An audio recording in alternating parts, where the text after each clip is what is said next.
بسم اللہ الرحمن الرحیم کن ربانین ولا تکن رمضانین، ربانی بنو رمضانی نہ بنو۔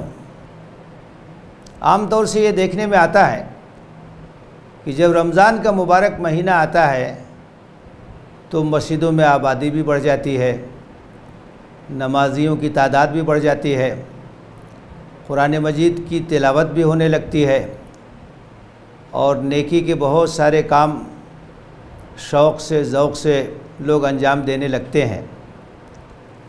لیکن جب رمضان کا مہینہ ختم ہو جاتا ہے تو یہ چستی بھی کم ہو جاتی ہے، مسجدوں کی آبادی بھی کم ہو جاتی ہے، قرآن سے تعلق بھی کم ہو جاتا ہے۔ حالانکہ ایسا نہیں ہونا چاہیے۔ رمضان سے جو خاص تعلق ہے وہ روزے کا ہے، رمضان کے روزے فرض ہیں، لیکن نماز تو ہمیشہ کے لیے فرض ہے، چاہے رمضان ہو، چاہے شوال ہو، چاہے کوئی مہینہ ہو۔ رمضان میں نوافل وغیرہ کا اہتمام بڑھا دینا چاہیے، اجر و ثواب زیادہ ہے، لیکن فرض نمازوں کی پابندی یہ تو ہمیشہ کرنی ہے، سال بھر کرنی ہے۔ صرف رمضان میں نماز پڑھنے کا حکم نہیں ہے بلکہ زندگی بھر نماز پڑھنے کا حکم ہے۔ اسی طرح سے قرآن مجید سے جو ہمارا تعلق ہے وہ ہمیشہ باقی رہنا چاہیے۔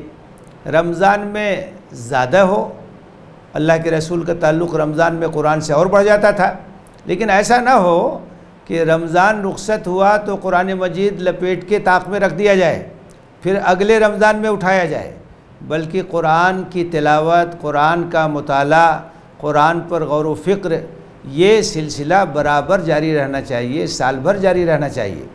تو عبادتوں کا جو اہتمام ہے یہ صحیح ہے کہ رمضان میں زیادہ ہوتا ہے، لیکن رمضان کے بعد اس کو بالکل ختم کر دینا یہ کسی طرح سے بھی صحیح نہیں ہے۔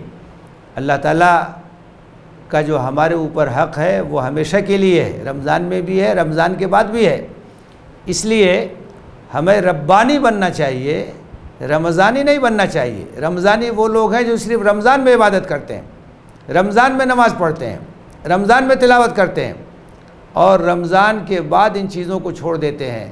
تو ہمیں ربانیت کا ثبوت دینا ہے۔ قرآن مجید میں کہا گیا بل کونوا ربانیین، ربانی بنو، اللہ سے اپنے تعلق کو مضبوط کرنے والے بنو، اللہ کو ہمیشہ یاد رکھو، عبادات کا اہتمام کرو، فرائض کی پابندی کرو، قرآن سے اپنے تعلق کو استوار رکھو۔ اس بات کی ہمیں کوشش کرنی چاہیے اور اس کے لیے اللہ تعالیٰ سے دعا کرنی چاہیے، خاص طور سے یہ دعا اللہم ارزقنا الاستقامت علی الاعمال الصالحہ، اے اللہ ہمیں اعمال صالحہ پر استقامت اور مداومت کی توفیق دے، ہمیشہ اعمال صالحہ کو انجام دینے کی توفیق دے، آمین۔